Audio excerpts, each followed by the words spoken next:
오늘 이제 부활절을 맞이해서 하나님의 말씀을 같이 나누게 될 텐데요. 여러분, 제가 장례식에 가면 더러 말씀을 드리는데, 우리 신자의 인생은 사기로 되어 있습니다.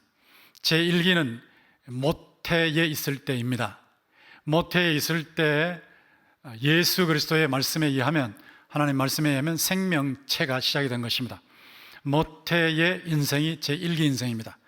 그리고 모태에 의해서 출생해서 저와 여러분처럼 이 세상에 나와 사는 것이 제2기 인생입니다.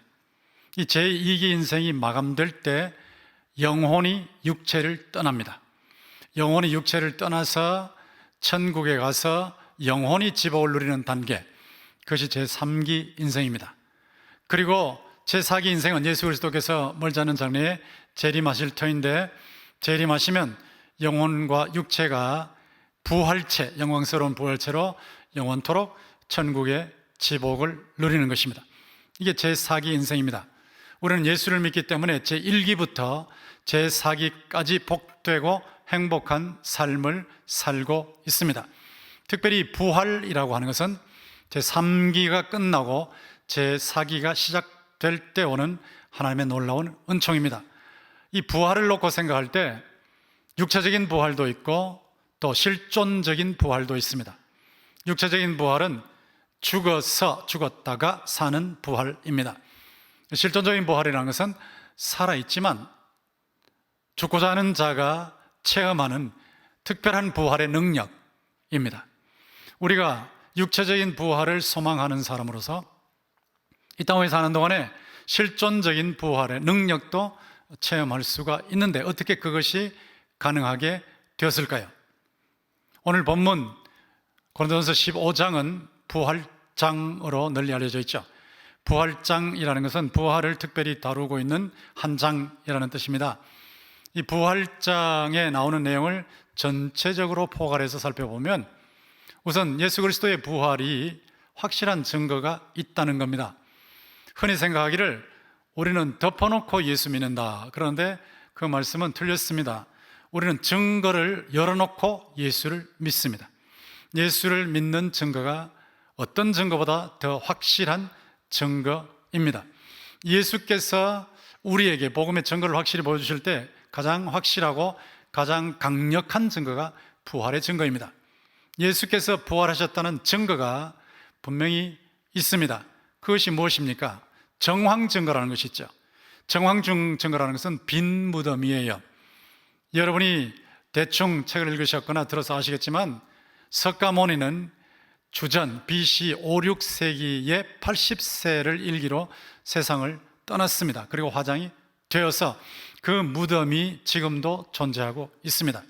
마호메트는 AD 주후 632년 6월 8일에 세상을 떠났고 사우디아라비아에 그 무덤이 아직도 있고, 전 세계에서 무슬림들이 그 사우디아라비아에 있는 그 무덤을 향해서 참배하러 모여들지 않습니까? 예수 그리스도도 죽으셨는데 AD 30년 혹은 학자에 따라 33년 보지만 분명히 예수 그리스도께서 죽으셨습니다.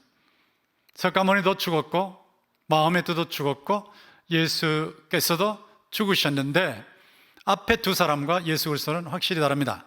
왜냐하면 앞에 두 사람의 경우는 무덤이 비어있지 않지만 예수 그리스도의 경우는 무덤이 비어 있습니다. 이 빈 무덤이라는 것은 정황 증거예요. 물증은 아니지만 부활의 정황 증거라는 것입니다.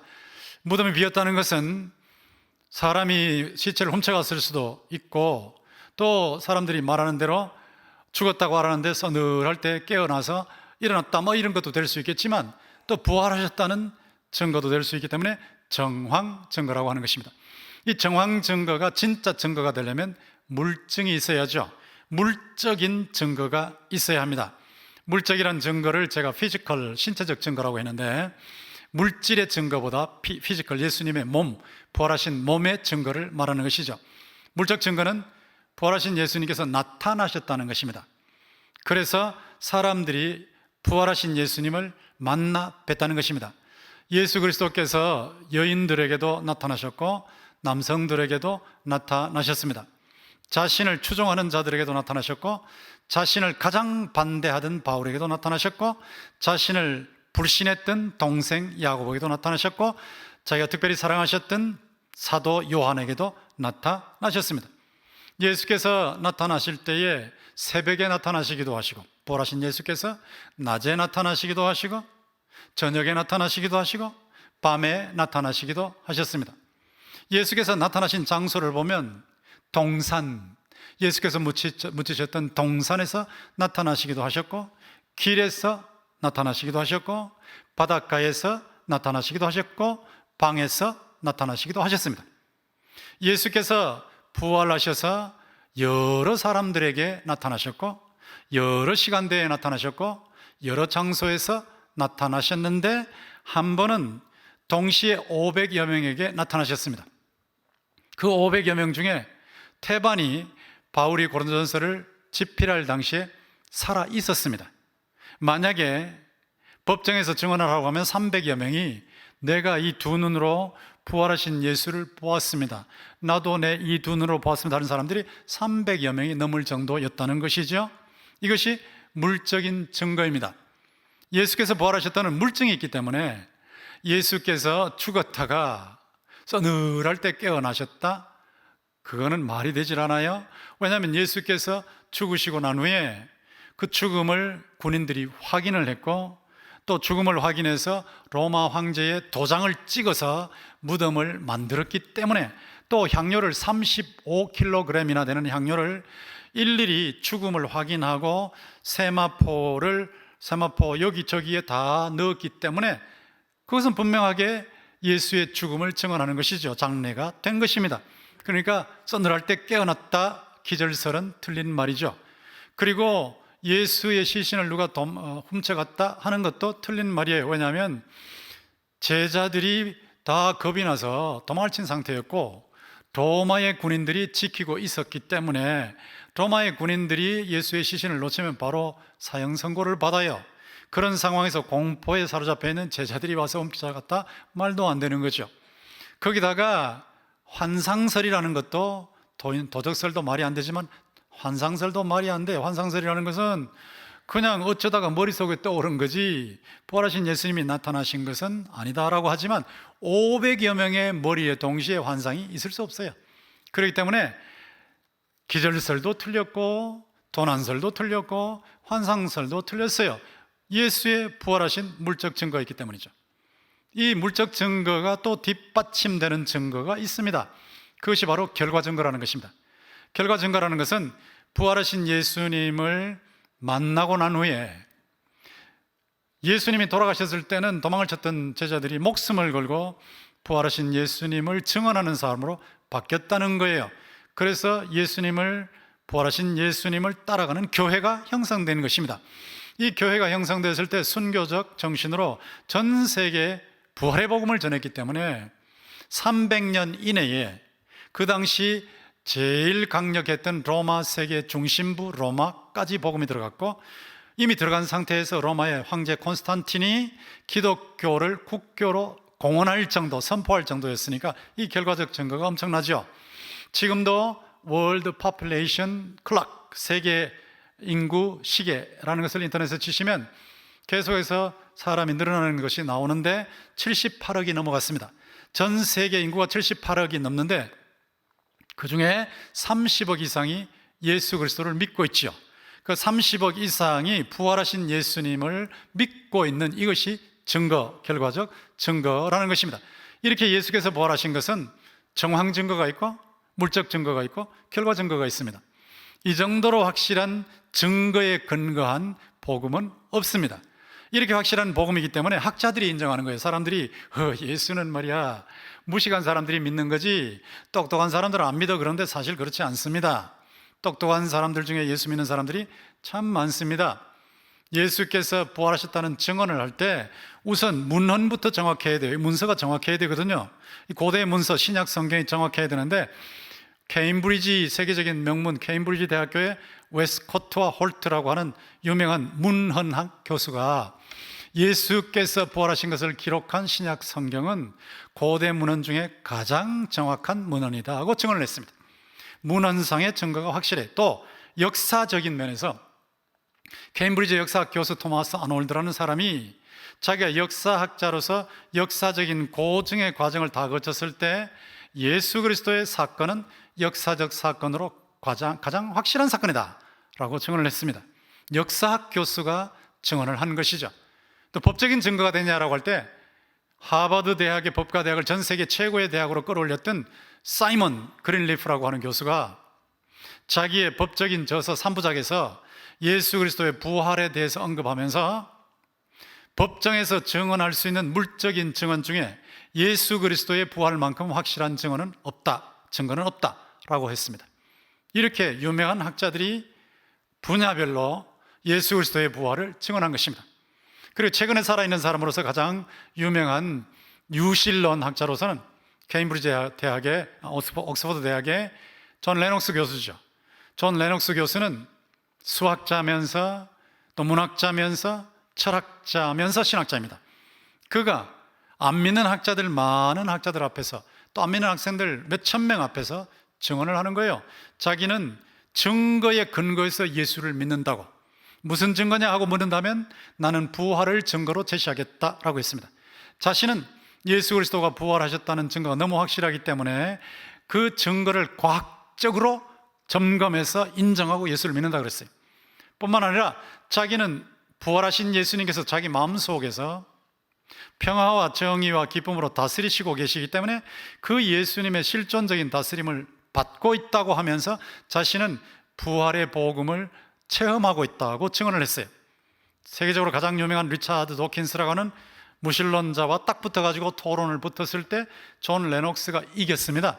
이렇게 부활은 역사적인 증거가 확실한 것이기 때문에 이 부활을 의심해야 할 이유가 하나도 없는 것이죠. 이 부활이 이렇게 확실한 것인데 이런 부활이, 예수의 부활이 나와 무슨 상관이냐라고 할 때 첫 열매입니다. 여기 고린도전서 15장 20절에 보면 예수 그리스도의 부활은 우리의 첫 열매의 부활이라. 첫 열매라는 말은 다음 열매가 계속 나온다는 거예요. 열매가 처음 나오면 계속해서 나오죠. 예수께서 부활하시기 때문에 우리도 뒤따라서 부활한다라고 하는 첫 열매라는 것입니다. 뿐만 아니라 예수 그리스도의 부활은 우리의 대표의 부활이라고 분명히 고린도전서 15장 45절에서 말씀하고 있습니다.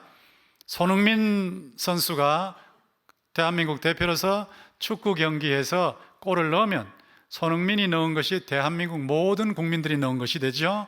대표기 때문이에요. 예수께서 우리의 대표로서 부활하셨기 때문에 예수의 부활은 우리 모두의 부활을 보장하는 것입니다. 첫째 아담은 인류 조상한 아담은 죄를 지었어요. 때문에 고통이 들어왔고 사망이 들어왔고 지옥이 들어왔어요. 그런데 둘째 아담 예수 그리스도께서는 완벽한 의를 행하셨어요. 때문에 생명이 들어왔어요. 부활이 있고 영생이 있게 된 것입니다. 우리는 예수 그리스도 안에서 생명을 얻는, 부활의 생명을 얻는 복된 사람들이 된 것입니다. 이것이 부활의 복음이에요. 이 부활의 복음은 굉장히 중요한 복음이라 이걸 놓치면 다 놓쳐요. 그래서 복음의 핵심이 부활에 있다라고 하는 것입니다. 이 부활을 놓치면 제가 전하는 설교도 공허한 것입니다.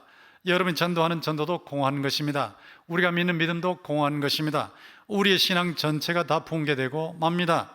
부활을 믿지 않고 부활이 없다면 예수 믿는 사람들은 세상에서 가장 불쌍한 사람들이 됩니다. 그러나 부활은 너무도 확실한 사건이기 때문에 우리는 가장 복된 삶을 살고 있고 가장 행복한 사람들입니다. 그 펜실베이니아 주에 존스타운이라고 하는 곳이 있는데 1889년 5월 31일에 엄청난 사건이 터졌어요. 거기에서 한 22km쯤 북쪽으로 올라가면 사우스포크라고 하는 댐이 있었어요. 여러분 댐을 한번 머리에 떠올려 보세요. 근데 그 댐이 1889년 5월 31일에 터진 거예요.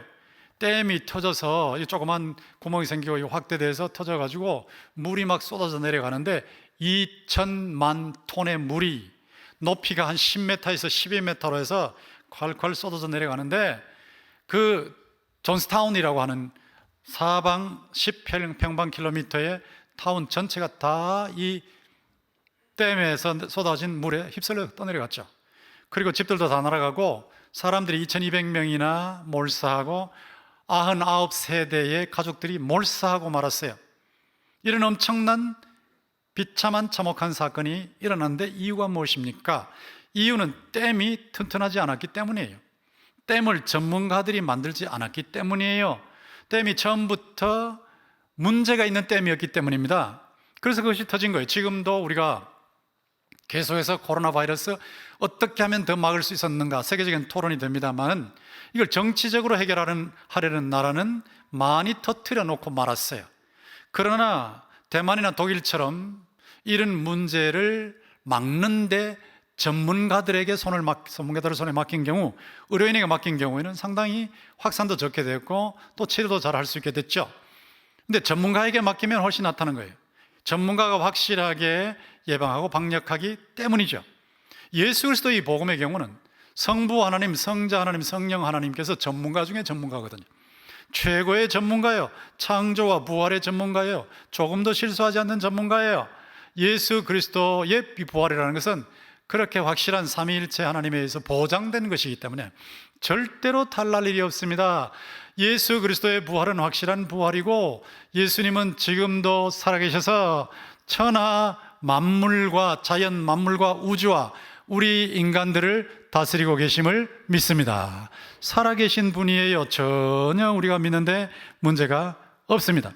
이 부활을 말할 때 죽어서 부활이라는 것이 있다고 그랬죠. 이 죽어서 부활이라는 것은 죽고 난 후에 나중에 부활하게 되는 육체적인 부활을 말합니다. 이 죽어서 부활이라는 것은 예수 그리스도의 육체적인 부활이 근거요, 첫 열매요, 대표라고 제가 말씀드렸어요. 고린도 교회는 이 죽어서 부활하는데 육체적으로 부활하는 것을 믿지 않는 성도들이 많았어요. 고린도 교회 안에 교인들 중에 예수의 육체적인 부활을 믿으면서도 자신들의 육체적인 부활을 믿지 않는 사람들이 많았습니다. 왜 그랬을까요? 헬라 철학의 영향을 받았기 때문이죠. 헬라 철학은, 그리스 철학은 육체를 감옥으로 봤어요. 그러니까 육체적인 부활이라는 것은 영혼이 다시 감옥 속에 들어와서 영혼이 산다는 거니까 엉터리라는 거죠. 믿을 수 없다는 거죠. 영혼이 육체라는 감옥에서 빠져나가는 것이 구원인데 또다시 영혼이 육체 안에 들어와서 영혼이 산다고 말도 안 된다는 거예요.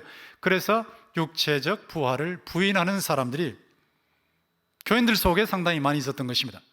거기에 대해서 바울 사도가 예수의 부활은 육체적인 부활이다 하는 것을 분명하게 제시한 거예요. 예수의 부활은 영광스러운 육체로 부활하는 것입니다. 여러분, 예수님께서 부활하신 후에 나타나셨죠.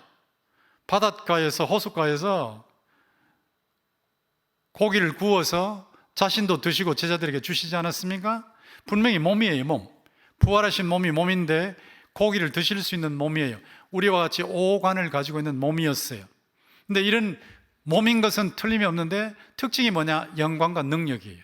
능력이라는 말은 지금 우리의 몸은 바이러스의 영향을 받아요. 지금 우리의 몸은 세균의 영향을 받아요. 우리의 몸이 높은 데서 떨어지면 다칩니다. 그런데 이게 영광의 몸, 능력의 몸으로 바뀌면 높은 데서 떨어져도 다치지 않아요. 예수님께서 부활하신 후에 문이 닫혀 있는데 제자들에게 나타나셨어요. 문이 닫혀 있는데 들어가면 이 닫혀 있는 문에, 물리적인 문에 이게 부딪힌단 말이에요. 부딪히면 내가 다치게 되어 있는 거예요. 문도 깨지게 되어 있는 거예요. 그런데 부활하신 예수님께서 지나가시는데 문도 안 깨지고 예수님의 몸에도 아무 이상이 없어요. 이게 영광스러운 부활의 몸이라는 거예요. 그 예수께서 감람산에서 가만히 계시다 그냥 뜨시는 거예요. 우주선을 타신 거 아니에요. 특별한 풍선을 타신 거 아니에요. 그런데 그냥 올라가시는 거예요. 그런데 이런 놀라운 영광스러운 육체, 그러니까 몸은 몸인데 능력이 있고 영광이 있는 몸, 이런 몸으로 부활하신 것입니다. 이게 예수 그리스도의 육체적인 부활이에요. 이 예수 그리스도의 육체적인 부활이 우리의 부활의 보장이고 우리도 또 그렇게 부활한다고 성경이 분명히 말하고 있거든요. 그게 어디냐? 빌립보서 3장 22절에 분명한 말씀이 있죠. 같이 한번 읽어봅시다. 시작. 우리의 낮은 몸을 자기의 영광의 몸의 형체와 같이 변하게 하시리라. 우리의 낮은 몸이 예수 그리스도의 영광스러운 몸과 같이 형체가 똑같대요. 그렇게 변한대요. 우리의 몸이 나중에 영광의 몸, 능력의 몸으로 바뀐다는 겁니다. 여러분, 그때도 부활하신 후에도 분명히 뭔가 드셔요. 천국에 가셔도 천국에서 부활체로 음식을 드십니다. 대화를 나누시고 주고받습니다. 이렇게 하지만 몸은 분명히 몸이에요. 근데 아주 특수한 몸이에요. 어떤 몸이냐 하면 땅에 속한 몸이 아니고 하늘에 속한 몸이에요. 땅에 속한 몸은 어떤 몸이냐? 흙에서 온 몸입니다. 흙에서. 아담을 지으실 때 흙에서 지으셨죠. 흙에서 지으셨기 때문에 범죄하고 난 후에 다시 흙으로 돌아가는 몸이에요. 흙으로 돌아가는 과정에서 썩어야 돼요. 그리고 흙으로 돌아가요. 이것이 인간의 지금 자연적인 몸이에요. 그런데 하늘에 속한 몸은 흙에서 온 몸이 아니에요. 분명히 몸은 몸인데 흙에서 온 몸이 아니라고요. 흙에서 온 몸이 아니기 때문에 이건 아주 특수한 몸입니다. 여러분, 재질이라는 게 있잖아요. 재질. 여러분 뭘 만들 때 옷감도 여러 종류가 있는 것처럼 만들 때 그 물체 재질이라는 것이 있어요. 하늘에 속한 몸이라는 것도 있고 땅에 속한 몸이라는 재질이 있는 겁니다. 처음에 하나님께서 인간을 만드셨을 때는 흙을 가지고 만드셨어요. 이제 두 번째 영광스러운 몸이 될 때는 흙이 아닙니다. 흙이 아니고 하늘에 속한 그 무엇인데 뭔지 몰라요. 우리가 케이블을 말할 때도 보통 일반적인 케이블이 있고 광 케이블이 있지 않습니까? 광 케이블. 이 광 케이블을 통해서 엄청나게 전달되고 있지 않습니까? 전기 같은 것들이. 그런데 음도 막 전달되고 영상도 전달되고 있지 않습니까? 그런데 우리의 몸이 앞으로 부활체는 하늘에 속한 몸이라고요. 하늘에 속한 몸이라 낮은 몸이, 약한 몸이 아니고 강한 몸이에요. 바이러스에 영향받지 않아요. 코로나 바이러스에 전혀 영향 안 받아요. 교통사고가 나니까 아무런 차가 지나간다고 곧 다치는 거 아니에요. 공중으로 올라갈 때도 다치지 않아요. 이런 아주 강한 몸으로 바뀌어요. 그리고 약한 몸이 강한 몸으로 바뀌고 천한 몸이 아주 귀한 몸으로 바뀌고 자연체가 영성체가 돼요. 우리 몸속에 성령이 들어와 계신단 말이에요. 성령이 들어와 계셔서 예수 믿는 사람 속에 성령이 있기 때문에 이 속에서 생명을 일으키시는 거예요. 부활의 능력으로 작용하시는 거예요. 그런 몸으로 바뀌어요. 그렇게 바뀌면서 썩지도 않고 죽지도 않는 몸, 그게 영광스러운 하늘에 속한 몸이라. 이 세상에서 살 수 있는, 여러분 지금 이 몸은 세상에 살기에 적합한 몸인데 예수님이 재림하실 때 여러분의 몸은 하늘에서 살기에 적합한 몸으로 바뀌어버려요. 이런 영광스러운 몸으로 바뀌는데 그것을 오늘 52절부터 51절부터 나와있죠. 51절부터 보시면 15장 51절에 마지막 나팔에 순식간에 호련이 다 변화되리니 나팔 소리가 나며 죽은 자들이 썩지 않을 것으로 다시 살아나고 우리도 변화되리라. 이 썩을 것이 반드시 썩지 않을 것을 입겠고 이 죽을 것이 죽지 아니함을 입으리로다. 이 영광스러운 놀라운 하늘에 속한 부활을 하게 되는 것입니다. 어째서 이것이 가능해졌습니까? 예수께서 우리를 대신해서 대표로 십자가에서 피 흘려 죽으실 때에 사망의 독침을 빼내신 거예요. 사망의 독침이 죄입니다. 예수님께서 우리의 죄 때문에 죽으셨기 때문에 사망의 독침이 빠져서 독침. 제가 어릴 때 땅벌을 많이 맞는데 땅벌, 땡비라 그러죠. 땅벌에 독침이 있지 않습니까? 침. 독침을 빼고 나면 땅벌은 아무 힘이 없어요.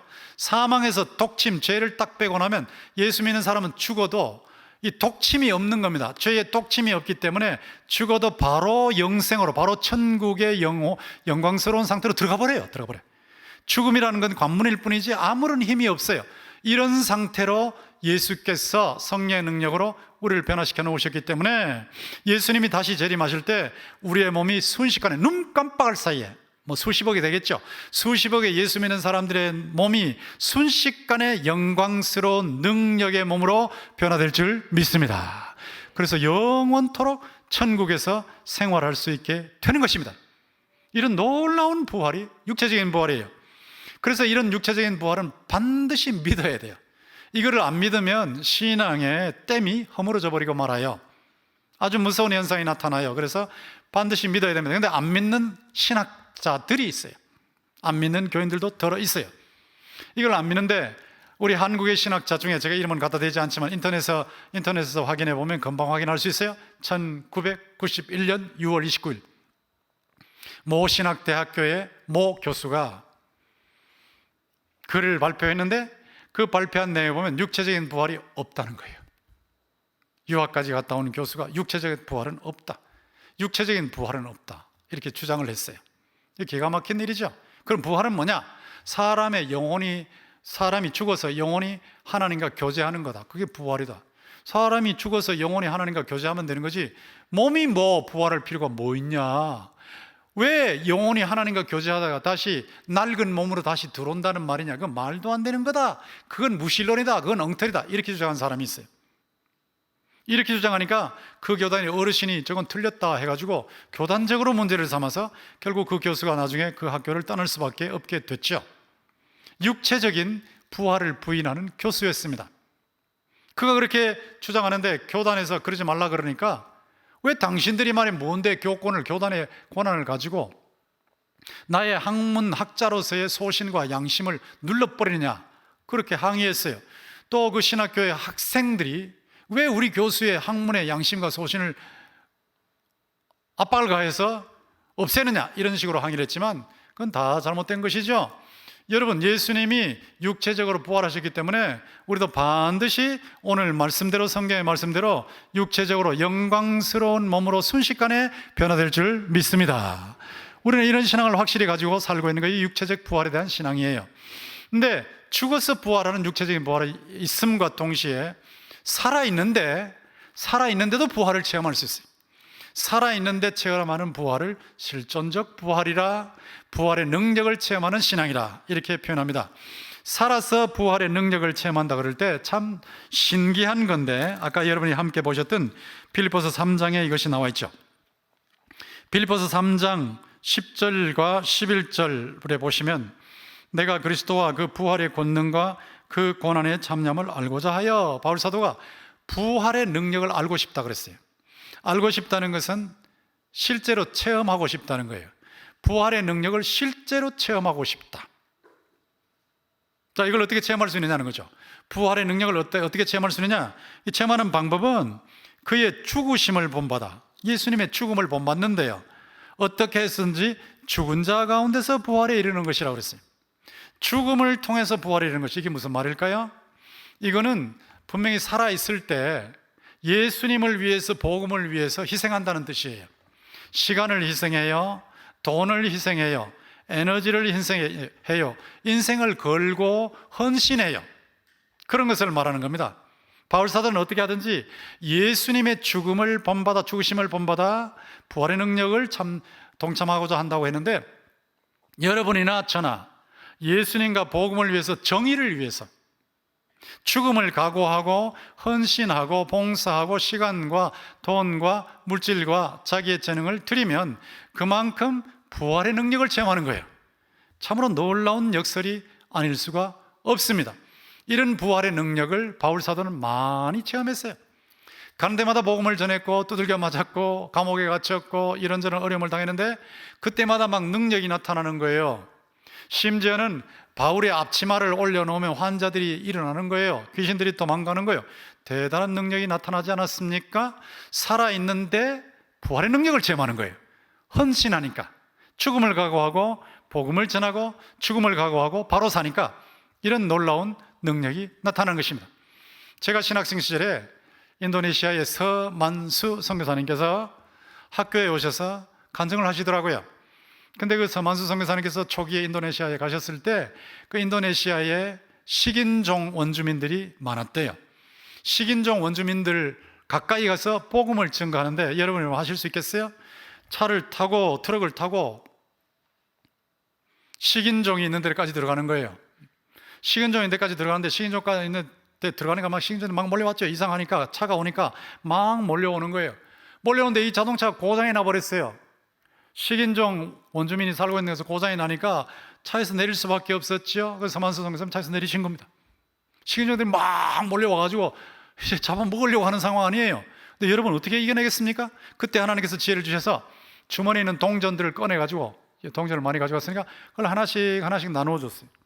나누어주니까 상대가 그 동전을 받아가지고 이게 뭔가 하고 너무 신기하니까, 자기들 평생에 처음 봤으니까 거기에 정신이 빠져가지고 이 선교사를 잡아먹을 생각을 잊어버리고 만 거예요.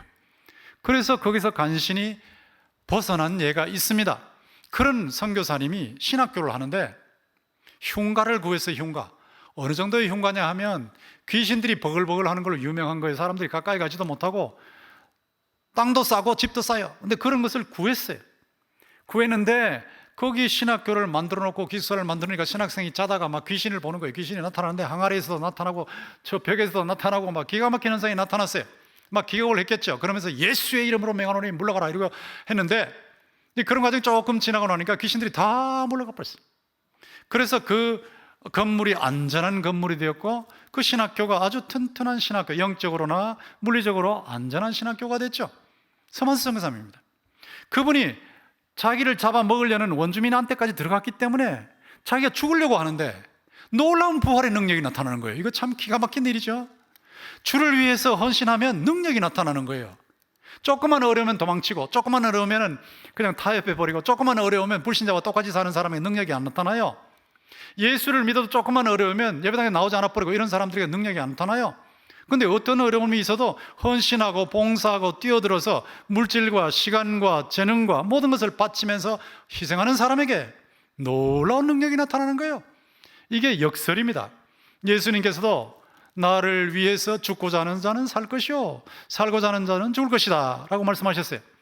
분명히 살아있는데, 살아있으면서 주를 위해서 헌신하고 봉사하고 희생하면 주님의 부활의 능력이 역설적으로 놀랍게 나타나서 역전의 은총을 체험할 줄 믿습니다.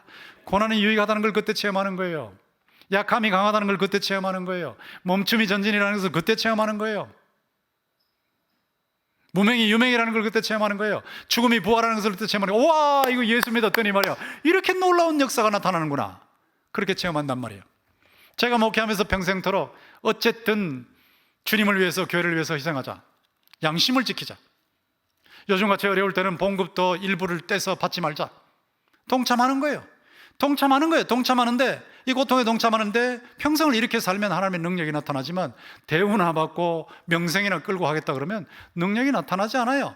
제가 설교하면 여러분들이 말은 잘하네 이렇게 들을 거예요. 그러나 제가 희생하고 헌신하는 사람으로서 설교를 하면 여러분 가슴에 치면서 들어가는 성령의 능력이 나타날 것입니다. 이거 다 똑같은 원리예요. 주를 위해서 죽고자 하면 살고, 그냥 자기 살고자 하면 능력을 체험하지 못하는 거예요. 이것이 역설이라는 거예요. 놀라운 역설이 나타나요. 주를 위해서 희생을 하면 어떤 현상이 나타나느냐? 분명히 사방으로 우겨쌈을 쌓이는데 안 쌓이는 거예요. 참 놀라운 역설이죠. 그리고 답답한데 낙심하지 않는 거예요. 여러분, 코로나로 얼마나 답답해요. 제가 조금 전까지 마스크 쓰고 있었죠. 여러분과 똑같이 고통에 동참할 뿐만 아니라 여기 오후에도 들어옵니다, 경찰이. 우리 허락을 받고 들어오지만 들어와서 바로 사진 찍는 거예요. 저 목사가 돼가지고 버려. 교인들은 다 쓰고 있는데 쓰고 있지 않네요. 지난번도 그걸 찍더라고요. 그래서 제가 마지막까지 저걸 쓰고 있는 거예요. 그리고 설교할 때는 효과적으로 전달해야 되기 때문에 이걸 벗는 겁니다. 답답하시죠, 여러분? 쓰고 계실 때. 예배당에서만 그런 거 아니에요. 집에서 밖에 못 나가는 게 얼마나 답답해요? 가정생활 하실 때 얼마나 답답합니까? 재정이 얼마나 힘드십니까? 교회마다 재정 문제가 어려워서 뭐 보통이 아니잖아요. 지금 어떤 데는 30%밖에 안 나온다 그러고 부교육자 봉급을 못 주겠다고 하는 이런 상황이 벌어지고 있잖아요. 참 답답한 일을 당하죠. 그런데 놀라운 사실은 답답한 일을 당하는데도 낙심을 하지 않아요. 여러분이 참 답답하시지만 부활하신 예수님을 믿고 계시기 때문에 낙심하지 않는 거예요. 힘이 일어나는 것입니다. 거기다가 박해를 당하는데 버림을 받지 않아요. 거꾸로 뜨림을 받는데 망하지 않아요. 이런 역설을 말해요. 분명히 녹다운이 된단 말이에요. 쓰러지는데요, 또 일어나는 거예요. 쓰러지는데 또 일어나는 거예요. 왜냐하면 그 속에, 질그릇 같은 그 약한 그 속에, 우리 속에 보물이신, 천국의 보배이신 예수 그리스도께서 살아계시기 때문인 줄로 믿습니다. 주님이 살아계시니까 놀라운 능력이 나타나요. 놀라운 능력. 이게 역설의 능력이라는 것입니다. 여러분이 이런 능력을 체험하시려면 헌신하시면 돼요. 힘든데 뛰어드시면 돼요. 지난번에도 제 설교를 듣고 은혜 받았다는 분이, 경기도에 계신 어떤 분이 권사님들을 모시고 김치를 만드셨어요. 물김치를 만드셔가지고 80 하여튼 봉지를 만들어서 동식회에 보내주셨어요. 참 놀라운 일이죠. 자신이 재난기금 받았는데 그걸 자신이 쓰지 않고 그걸로 대구에서 고통당하는 교인들을 격려해야 되겠다고 보내신 거예요. 지극히 작은 헌신이잖아요. 그렇게 헌신하시는 분들이 부활의 능력을 그만큼 체험한다는 거예요. 이게 역설입니다. 여러분, 이것을 체험하기 위해서는 작은 신앙부터 부활해야 돼요. 아주 작은 신앙부터, 작은 데서부터 부활해야 돼요. 아까 예배드리는 장면 보셨죠? 동영상. 어떤 집에서는 애들을 깨우지도 않고 예배드리는 경우도 있을 거예요. 그런데 그 집 아까 보셨죠? 새벽에 애들이 다 일어나서 세수하고 옷을 깨끗하게 깔끔하게 갈아입고 앉아가지고 예배드리는 모습 보십시오. 그렇게 예배드리는 그 작은 신앙의 부활, 그런 아이들이 앞으로 인물이 안 되겠습니까? 대충 자고 싶으면 잡버리를 하는 집안하고 다르죠. 이 작은 신앙부터 부활해야 되는데 미국에서는 이 작은 신앙의 부활이 많이 일어나고 있어요. 참 깜짝 놀랐습니다. 여러분, 트럼프를 볼 때 이게 뭐 저런 게 있나 싶죠? 말도 안 되는 사람 같단 말이지. 어떻게 마구 말하고 마구 행동하고 뭐 저게 대통령이야 싶죠? 그런데 여러분, 구약의 왕들을 보시라고. 이스라엘 왕들을 보면 진짜 엉망진창했어요. 아합 같은 왕이 얼마나 악했습니까? 악하기 짝이 없는 왕이었잖아요. 바알 숭배하면서 자기 아내 말 듣고 너무나 악한 짓을 많이 했죠. 그런데 놀라운 사실은 아합 왕 같은 악한 왕이 말이요, 회개한다고, 그래도 회개한다고 베옷을 입고 회개하는 모습을 보이는 거예요. 그리고 풀이 죽어서 걸어다니고 있어요. 그 모습을 하나님이 보시고 하나님의 사람이 뭐라고 말했냐면 이사야에게, 야 이사야, 쟤 봐라. 아합 좀 봐. 저렇게 악한 왕이 말이야. 저렇게 악한 왕이 내 앞에서 겸손한 모습 좀 봐라. 겸손한 모습. 별거 아닌 것 같죠? 악한 왕인데 베옷을 입고 회개하는 모습을 보이고 있는데 하나님 그것을 보셨어요. 그것을 보시고 아합 왕에게 이사야를 통해서 엘리야를 통해서 뭐라고 말씀하셨냐면, 엘리야를 통해서 재앙을 내리지 않는다. 내가 네한테 내리려고 하는 재앙을 안 내리겠다고 말씀하신 거예요. 이분이 하나님이에요, 여러분. 트럼프 같이 엉망인 것 같지만 그래도 트럼프가 잘 믿으려고 애를 쓰는 모습이 있거든요. 그것을 보시고 하나님께서 트럼프를 붙잡으시고 미국을 붙잡으시는 거예요. 어떤 모습이냐? 1962년에 케네디 대통령이 교회에서 공식 학교에서 성경을 없애버렸어요. 기도 못하게 만들었어요. 하나님을 내몰았어요. 그 이후로 케네디가는 전부 저주에, 얼마 전에도 보니까 그 뭐 손자로 해가지고 막 저주받는 모습, 카누를 타고 가다가 죽어버리는 모습 계속 떨어지죠. 그런데 트럼프는 케네디 이후에 약 50년 만에 놀라운 부활을 시켜놓은 거예요. 어떻게 했냐? 공립학교에 성경 다 들어오겠어요. 기도 마음대로 하겠어요. 크리스마스라는 말, 크라이스트라는 말 쓰게 만들었어요. 그렇게 할 뿐만 아니라 이번에 4월 5일 지난주일 자기 교회, 그 교회가 뭐냐면 캘리포니아에 있는 교회예요. 하베스트 교회. 목사님 이름이 그레그 로리예요. 나는 오늘 온라인으로 그레그 로리 목사님의 설교를 듣습니다 하고 SNS로 딱 띄운 거예요. 그러니까 그걸 보고 말이에요. 미국에서 130만 명이 거기 들어갔어요. 우리 지금 동신교회 한 10,000명 정도 이렇게 들어와서 예배를 이게 들어와가지고 히트로 해서 예배 동참하는 분들이 계시는데 만 몇천 명씩. 근데 저기는 130만 명이 들어왔어요. 130만 명. 그 트럼프의 영향이 저렇게 엄청 큽니다. 130만 명이 들어가서 그날 온라인으로 예배 드렸는데, 그때 예배를 드리는 동안 말이에요, 그레그 로리 목사님 이런 말을 하는 거예요. 여러분이 이번 이런 코로나를 겪어보니까 죽음이 무섭죠? 여러분 죽음을 앞에 두고 계시고 몸이 진짜 약하지 않습니까? 이런 상황 속에서 하나님과 바른 관계가 없으면 여러분 세상을 떠나서 어떻게 되겠습니까? 여러분 하나님과의 관계를 회복하셔야 되지 않겠어요? 이러는데 15년 동안 무신론자 하나님 없다고 했던 사람이 그 메시지를 온라인으로 듣고 눈물을 줄줄 흘린 겁니다. 그리고 하나님께 돌아온 거예요. 그런 사람이 11,207명이었어요. 이런 역사를 일으키고 있으니까 형편없는 대통령이지만 하나님이 그를 불쌍하게 여기시는 거란 말이죠. 뿐만 아니에요. 의료인 중에서 쳐보세요. 헬기가 이렇게 내리는 그 자리, 헬기장에서 의료인들이 그 자리에서 기도하고 있잖아요. 한국의 저런 모습을 보기가 쉽지 않죠. 미국의 기독교 배경이 있으니까 저렇게 같이 기도하고 있습니다. 의료인 한 사람이 등짝에다가 여호수아 1장 9절을 적어놨어요. Be strong and courageous. 강하고 담대하라. For the Lord your God is with you wherever you go. 당신이 어디를 가든지 당신의 하나님 여호와께서 함께 하신다. 이러고 기도하고 있는 거예요. 얼마나 아름다운 모습입니까? 또 어떤 사람은 이런 기도문을 냈어요. Lord give me, 주여 나에게 faith like Daniel, 다니엘 같은 믿음을 주세요. Hope like Moses, 모세 같은 희망을 주세요. Heart like David, 다윗 같은 마음을 주세요. Patience like Job, 욥 같은 인내를 주세요. Believe like Mary, 마리아 같은 신앙을 주세요. 미국이 형편없는 나라 같지만 기독교의 배경이 있기 때문에 이 코로나라는 어려운 일을 당하니까 작은 신앙이 부활하고 있는 거예요. 작은 신앙. 9.11 사태에도 하나님께 돌아온 사람이 그렇게 많더니 이번에 코로나 사태도 많이 돌아오는 거예요. 한국에서는 동성애 들고 나가고 어려우면 막 교회 욕하고 막 이래서 사진 찍어가지고 비난하고 하는데, 미국에서 저런 일이 나타나니까 너무나 놀라운 일이거든요. 이 대한민국 국가도 최고 권력자로부터 시작해서 모든 국민들이 작은 신앙, 하나님께로 돌아오는 작은 신앙을 회복할 수 있기를 주님의 이름으로 축원합니다. 이런 작은 신앙부터 회복하면 그 다음에 살아나는 거예요. 주를 위해서 헌신하면서 큰 능력을 체험하게 되는 것입니다. 죽어서 부활하는 것이 육체적인 부활이에요. 우리는 예수의 육체적인 부활에 근거해서 이제 앞으로 육체적인 부활을 할 것이고, 영광스러운 능력 있는 천국에 속한 천국 생활을 영원히 감당할 수 있는 몸으로 순식간에 변화될 것입니다. 이런 놀라운 희망을 가지고 우리 현실 속에서 작은 부활을 체험하면서, 실존적 부활, 주를 위해서 시간을 헌신하고 물질을 헌신하고 부활절 헌금 예배를, 헌금을 드릴 때도 정성을 다해서 드리고 재능을 드리고, 이렇게 해서 주님 앞에 헌신하는 중에 실존적 부활, 부활의 능력을 체험하시는 여러분 모두가 되시기를 주님의 이름으로 축원합니다.